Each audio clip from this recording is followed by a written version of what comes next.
রাসূলের রাস্তা বাদ দিয়ে, সাহাবায়ে কেরামের রাস্তা বাদ দিয়ে, তাবেঈনের রাস্তা বাদ দিয়ে, তবে তাবেঈনের রাস্তা বাদ দিয়ে, আইম্মায়ে মুজতাহিদিনের বাদ দিয়ে 1200 বছরের খেলাফা আলা মিনহাজিন নবুওয়া এর রাস্তা বাদ দিয়ে যে বা যারা বড় হন ছোট হন অন্য কোন রাস্তা ধরবেন, অন্য কোন ট্রেনে উঠবেন, নিশ্চিত গুমরা হবেন, শয়তানের গোলাম হবেন। যেটা আজকে প্রমাণিত, আজকে সেটা টাইম দিছে 15 মিনিট, মিছিল দিবার টাইম কই? আজকে এটা প্রমাণিত, এটা প্রমাণ হয়ে গেছে। যারাই ডাইনে বামে গেছে তারা ঈমান হারাইতে বসছে। নাউযুবিল্লাহ মিন যালিক। আমরা ডাইনে বামে যাইতে রাজি। সিরাতে মুস্তাকিম কয়টা? মা আনা আলাইহি ওয়া আসহাবিহি কয়টা? ফাত্তাবিউনি ইউহিব্বুকুমুল্লাহ। ইত্তেবা করতে হবে কাকে? রাসূল সাল্লাল্লাহু আলাইহি ওয়াসাল্লামের অনুসরণ করলে আল্লাহ আমাদের উপরে সন্তুষ্ট হবে। রাসূল সাল্লাল্লাহু আলাইহি ওয়াসাল্লাম মুসলমানদেরকে আমলের দাওয়াত দিয়েছেন, অমুসলমানদেরকে ঈমানের দাওয়াত দিয়েছেন। অমুসলমানদেরকে ঈমানের দাওয়াত দেওয়া এটা রাসূলের আদর্শ, এটা করলে রাসূলের ইত্তেবা হবে। অমুসলমানের দুর্গা পূজা, কালী পূজা, সরস্বতী পূজা, ক্রিসমাস পূজা, পূর্ণিমা পূজায় গিয়ে তাদেরকে শুভেচ্ছা জানাইলে এটা রাসূলের ইত্তেবা হবে না।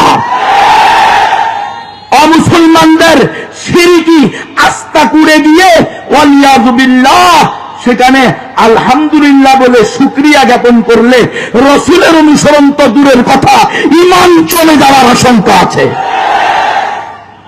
সুতরাং রাসূলের ইত্তেবা করতে হলে অমুসলমানদেরকে দাওয়াত দেওয়ার কথা। অমুসলমানদের কাছে আমরা যাব, তাদের সাথে বসবো, তাদের সাথে কথা বলবো। ইয়া আইয়ুহান নাস কুলু লা ইলাহা ইল্লাল্লাহ তুফলিহু। হে হিন্দু, হে বৌদ্ধ, হে খ্রিস্টান, চাকমা, ত্রিপুরা, বং, খাসিয়া, চাক, লুসাই, ঘুই, ব্রু, মুরুং, মারমা, তংসিঙ্গা, মণিপুরা, সাঁওতাল, গারো, তোমরা তো রব্বুল আলামিনের বান্দা, নবী রাসূল সাল্লাল্লাহু আলাইহি ওয়াসাল্লামের উম্মত, আদম আলাইহিস সালামের সন্তান। তোমরা আমাদের আদি পিতা, আদি মাতার দিক থেকে রক্ত সম্পর্কের আত্মীয়। আমরা ইনশাআল্লাহ সুন্নাহ ইনশাআল্লাহ কালিমা পড়েছি, মুসলমান হয়েছি। লা ইলাহা ইল্লাল্লাহু মুহাম্মাদুর রাসূলুল্লাহ। তোমাদেরকেও আমরা ওই আদি পিতা, আদি মাতার সম্পর্কীয় আত্মীয়তা ভালোবাসার কারণে আমরাও তোমাদেরকে, আমরা যেই জান্নাত, যেই সঠিক রাস্তায় অগ্রসর হইতেছি সেই রাস্তার দিকে আহ্বান করিতেছি। কুলু লা ইলাহা ইল্লাল্লাহু তুফলিহুন।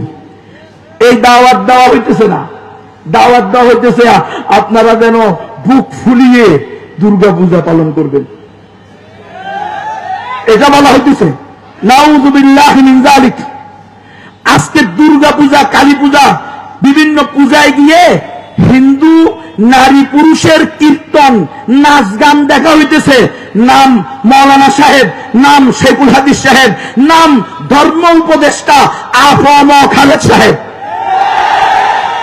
আপনারা মওদুদিবাদের বিরোধিতা করবেন তো নিজেদের লোকদের মধ্যে কেউ যদি এরকম হয় তার বিরোধিতা করতে হবে না। আমরা যেমনিভাবে ফ্যাসিস্ট শেখ হাসিনার বিরোধিতা করেছি, আমেরিকার বিরোধিতা করব, আমরা ইন্ডিয়ার বিরোধিতা করেছি, আমরা আন্তর্জাতিক শত্রুর চোখে চোখ রেখে কথা বলেছি, আমরা জাতীয় শত্রুর চোখে চোখ রেখে কথা বলবো। আমরা কুরআন সুন্নাহর অপক্ষে বেরোলেও ছেড়ে কথা বলবো না।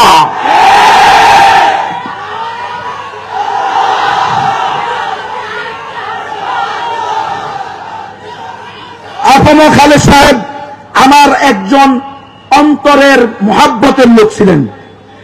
আমি অমুসলিমদের মাঝে দাওয়াতি কাজ করি, আপনারা জানেন, সারা দেশব্যাপী ব্যাপী অমুসলমানদের মাঝে দাওয়াতি কাজ করি, নবমুসলিমদের যৎসামান্য খেদমত করার চেষ্টা করি। আমার সংগঠনের নাম দাওয়াতুল ইসলাম বাংলাদেশ। খ্রিস্টান মিশনারি এনজিওদের মোকাবেলায় উম্মতকে সতর্ক করার চেষ্টা করি। আফম খালেদ সাহেব এই কাজের ক্ষেত্রে যে কজন ব্যক্তিত্ব আমার অনুপ্রেরণা জুগিয়েছেন তার মধ্যে একজন আফম খালেদ সাহেব।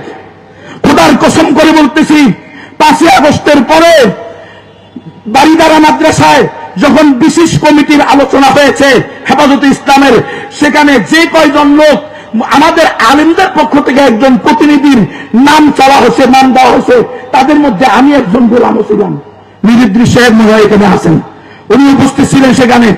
আমিও বলেছি যে আবু খালেদ সাহেব আমাদের কি হবেন, একজন প্রতিনিধি হতে পারেন, কিন্তু আফসোস কি দেখলাম, হুজুর সেখানে যাওয়ার পর থেকে একের পর এক উনার পদস্খলন হচ্ছে। উনি প্রথমে পূজায় দিয়ে ওই হিন্দুদের আইকন শিরিকের ওই কাপড় পরে উনি বলে ফেললেন, দিস ইজ মাই অনার, এটা হলো আমার সম্মান। যদিও আমার ধর্মের লোকেরা আমাকে বিভিন্ন ধরনের গালমন্দ করবে, আমার খুব ইচ্ছা ছিল আজকে আবু খালেদ সাহেব হুজুর দামোদ বরকাত ওইখানে থাকবেন এবং উনার পাশে বসে আমি এই কথাগুলো বলবো।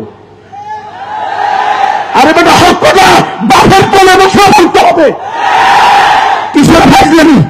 উনি যে এই যে ঢাকেশ্বর মন্দিরে গিয়ে এই গত সপ্তাহে এই প্রধান উপদেষ্টা সহ নর্তকীদের নাচ দেখলেন, ইসলামের কোন শরীয়তের ভিত্তিতে, কোন ব্যাখ্যার ভিত্তিতে, কোন তাবিলের ভিত্তিতে এটার অনুমোদন দেওয়া হবে? এখানে মুফতি আমি কেরাম আছেন, যুগ শ্রেষ্ঠ উলামায়ে কেরাম আছেন, যুগের শ্রেষ্ঠ বুজুর্গরা আছেন, উম্মুল মাদারিসের প্রধান মুফতি আছেন। উনারা বলুক আবু খালেদ সাহেবের এই নর্তকীদের নাচ দেখা, গান শোনা মন্দিরে, ঢাকেশ্বরী মন্দিরে বসে, এটা কি কোনোভাবে জায়গ আছে? কোনোভাবে অনুমোদন আছে? নাই। এটা আমাদের 14 কোটি মুসলমানের ধর্মীয় অনুভূতিতে আঘাত করেছেন প্রধান উপদেষ্টা সহ আবু খালেদ সাহেবকে অবশ্যই রব্বুল আলামিনের কাছে তওবা করার সাথে সাথে 14 কোটি মুসলমানের কাছে ক্ষমা চাইতে হবে। এটা সারা দেশের মুসলমানের দাবি হবে। হেফাজত ইসলামের মঞ্চ থেকে আমি বলে দিচ্ছি, অমুসলিমদেরকে দাওয়াত দেওয়া আমাদের দায়িত্ব, অমুসলিমরা দাওয়াত পাওয়া তাদের অধিকার।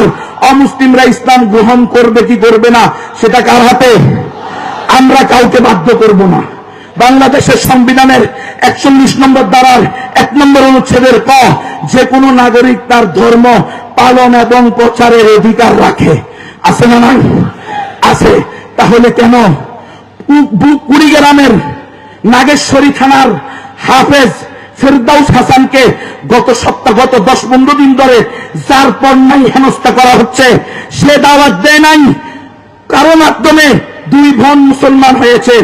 দেখেন মুসলমান, আপনারা যদি বলেন সংবিধান মানা ওয়াজিব, রাষ্ট্রের আইন মানা ওয়াজিব, কোন রাষ্ট্রের আইন মানা ওয়াজিব?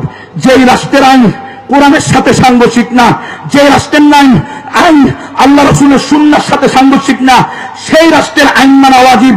যে রাষ্ট্রের আইন কোরআন সুন্নাহ বিরোধী, সেই রাষ্ট্রের আইনকে ডাস্টবিনে নিক্ষেপ করা উচিত। মুসলমান কিসের মুসলমান? বেগায়রত, বেহিস, অনুভূতিহীন মুসলমান হয়ে কোন লাভ নাই। অনুভূতি রাখতে হবে, সবাই মিলে শহীদ হব, কিন্তু তবুও মুসলমানের ইজ্জত রক্ষা করব, ইসলামের ইজ্জত রক্ষা করব, রাসূলে আরবির ইজ্জত রক্ষা করব। সারা দুনিয়া শহীদ হয়ে যাবে, সারা পৃথিবী তামা হয়ে যাবে, কোন মুসলমানকে কোন কাফের অন্যায়ভাবে ধরে নিতে পারবে না। শিখেন নাই মোল্লা মুহাম্মদ উমরের থেকে? শিখেন নাই? তালেবান নাম লন্ডন, উনি দেখাইছে উসামা বিন লাদেনকে দিয়ে দেওয়ার জন্য বহুত বড় বড় পণ্ডিতরাও গেছে, দিয়ে দেন এক ব্যক্তিকে। সারা দুনিয়াতে একটাই তো আমাদের খেলাফত রাষ্ট্র, এটা নষ্ট করিয়েন না, ইমারা শরিয়া চলতেছে। উনি বলছে একটা আয়াত দেন, একটা দলিল দেন, কোন মুসলমানকে কোন অমুসলমানের হাতে তুলে দেওয়া যায়। শুধু একটাই মারা, যদি সারা দুনিয়ার সমস্ত মুসলিম ভূখণ্ড তারা হয়ে যায়, তবু আমি Mullah Muhammad Omar, Osama bin Laden তো দূরের কথা, এই দেশের কোন কুত্তাকেও আমেরিকার হাতে তুলে দেব না। এরা আকাবির না, যারা মন্দিরে গিয়া বলে আলহামদুলিল্লাহ আমি শুকরিয়া জ্ঞাপন করতেছি আপনাদের পূজায় আসতে পেরে। এরা আকাবির কেন? এরা আকাবির। আমাদের 1200 বছরের ইতিহাস, রাসূল আরবি থেকে নিয়ে 1200 বছর পর্যন্ত খেলাফে আলামিন হাজির নবুয়ত ছিল। এদেরকে আকাবির আসলাফ মনে হয় না। আকাবির আসলাফ এখন যারা গণতন্ত্র করে, ইহুদি খ্রিস্টানদের দেওয়া পদ্ধতি, ইসলামকে ধ্বংস করার অন্যতম হাতিয়ার, এটার নাম হলো গণতন্ত্র। গণতন্ত্র মানলে আপনার ইমান ইসলাম কিছুই ঠিক রাখতে পারবেন না। আজকে এই ফেরদাউস হাসানকে নাগেশ্বরীর সাধারণ একজন হাফেজ সাহেব, সে বড় কোনো আলেম না, তার বাড়িতে 3 ফুলে তার যে ঘেরাও আছে বাড়ির চতুর্দিকে পর্দার জন্য যে ঘেরাও দিয়েছে সেই টিন খুলে রাতের অন্ধকারে পুলিশ এবং উগ্র হিন্দুত্ববাদী সন্ত্রাসী ইসকনের সদস্যরা তার বাড়িতে গিয়ে তার স্ত্রী তার মায়ের পর্দা খুলে ফেলছে, তাদের পর্দা লঙ্ঘন করে দরজায় লাথি দিয়ে দরজা ভেঙে ঘরে ঢুকেছে। হে হেফাজতে ইসলামের নেতৃবর্গ, হে বাংলাদেশের সমাজ, আল্লাহর কাছে জবাবদিহিতা করতে হবে। আপনাদের মনে নয় এক মুসলিম পদের ওয়ামতাসিমার আহ্বানে হাজ্জাজ বিন ইউসুফ এই সিদ্ধি বিজয় করেছে? আজকে কেন হাফেজ ফেরদাউসের মায়ের কান্না, হাফেজ ফেরদাউসের স্ত্রীর কান্না আপনার কর্ণভূরে ঢুকে না? কেন হেফাজত ইসলাম থেকে সেখানে পদক্ষেপ নেওয়া হচ্ছে না? কেন দেশের ইসলামী উলামায়ে কেরাম যারা নিজেদেরকে মনে করেন, দাবি করেন, উম্মতকে বলেন আমরা কিছু না কিছু হলে তো করতে পারবো, তো কই করলেন? আপনারা তো কিছুই করবেন না। আপনাদের তো ক্ষমতা আছে, দল আছে, দেশব্যাপী আপনাদের সংগঠন আছে, তাহলে কেন আমার ভাই হাফেজ ফেরদাউস হাসানের মায়ের পর্দা লঙ্ঘন হবে? কেন তার স্ত্রীর পর্দা লঙ্ঘন হবে? কেন তার ঘরের দরজা ওই ইসকনের সদস্যরা, ওই সন্ত্রাসী পুলিশ আর ওই সন্ত্রাসী ইসকন দুই গ্রুপ মিলে কেন অন্যায়ভাবে ঘরে ঢুকবে? সেখানে উলামায়ে কেরামের তত্ত্বাবধানে যখন বিষয় হয়েছে, আমার ভাই মাওলানা আতাউর রহমান বিক্রমপুরী বহুত বড় একজন সাহসী ব্যক্তি, সব ব্যাপারে যে আমি তার সাথে একমত এমন না, কিন্তু তার এই যে সাহসিকতা, হিম্মত, এটা আমার কাছে ভালো লেগেছে। সে চলে গেছে সেখানে, পুলিশ কয় আতাউর রহমান বিক্রমপুরীর সাথে আমরা বসবো না। কেন? কারণ আতাউর রহমান বিক্রমপুরী তো এমন ম্যাগনেট, ওই জালেমরা তার প্রশ্নের উত্তরই দিতে পারবে না। এই জন্য আতাউর রহমান বিক্রমপুরীর সাথে বসবে না।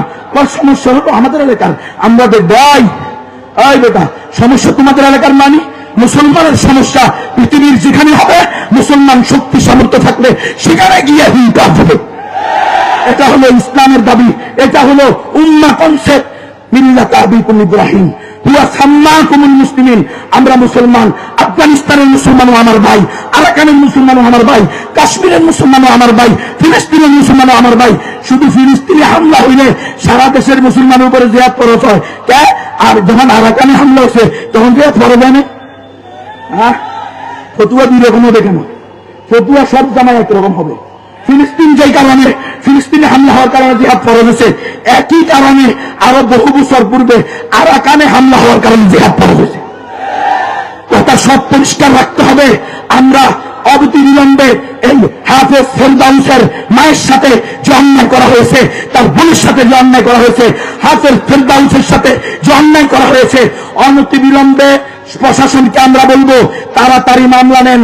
আপনারা মামলা নিচ্ছেন না, আপনারা দুমুখ নীতি গ্রহণ করতেছেন। আপনারা ইসকনের সাথে আসছেন কিভাবে? আপনারা না রাষ্ট্রের দায়িত্বশীল, রাষ্ট্রের রক্ষণাবেক্ষণ আপনাদের দায়িত্ব। আপনারা একটা উগ্র হিন্দুত্ববাদী সংগঠনের সামনে আসছেন কিভাবে? যেই দুই মেয়ে মুসলমান হচ্ছে তারা নিজেরা ফেসবুকে, ইউটিউবে নিজেদের স্বীকারোক্তি দিয়েছে আমরা স্বেচ্ছায় সজ্ঞানে কোন প্রকার চাপ লোভ বাদ দিয়ে ইসলামকে সত্য জেনে, হিন্দু ধর্মকে মিথ্যা জেনে, 33 কোটি দেবতাকে মিথ্যা জেনে লা ইলাহা ইল্লাল্লাহ পড়ে আমরা মুসলমান হয়েছি। তার আপন ভাইকে ফোন দিয়েছে, ভাই আমরা স্বেচ্ছায় সজ্ঞানে নিজেরা ইসলামকে সত্য জেনে মুসলমান হয়েছি, তোমরা আমাদেরকে খুঁজিয়ে না। এত স্পষ্ট জিনিস থাকার পরেও কেন পুলিশ এবং ইসকন হাফেজ ফেরদাউসের বাড়িতে যাবে?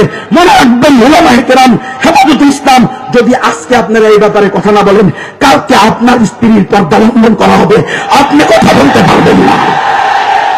আল্লাহ তাআলা আমাদেরকে জেনে বুঝে ইসলামের পরিপূর্ণ হকপন্থী নবীর ওয়ারিস হওয়ার তৌফিক দান করেন। আমার 15 মিনিট শেষ। ওয়া আখিরু দাওয়ানা।